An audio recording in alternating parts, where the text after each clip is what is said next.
Balai Wilayah Sungai Bali Penida membutuhkan anggaran 150 miliar rupiah untuk penanganan masalah lingkungan di Danau Buyan.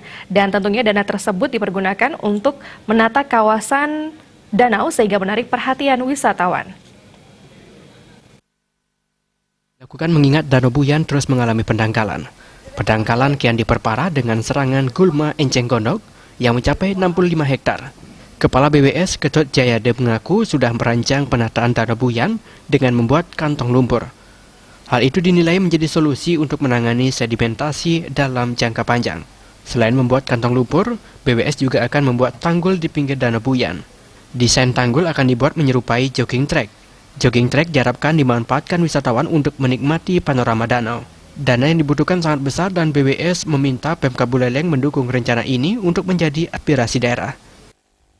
Nah, penataan ini termasuk memperindah tentunya kan ya.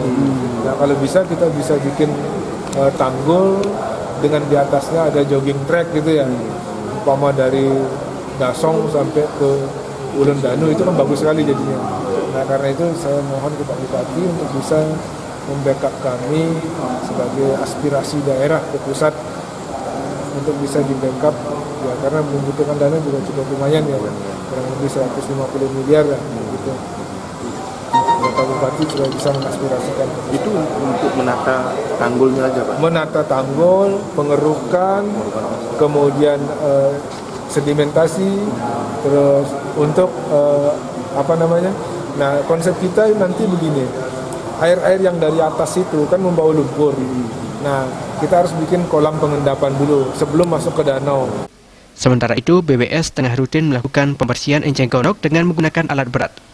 BWS juga menanti bantuan alat berat penghisap lumpur dari Kementerian Pekerjaan Umum. Komang Yuda Baldepi.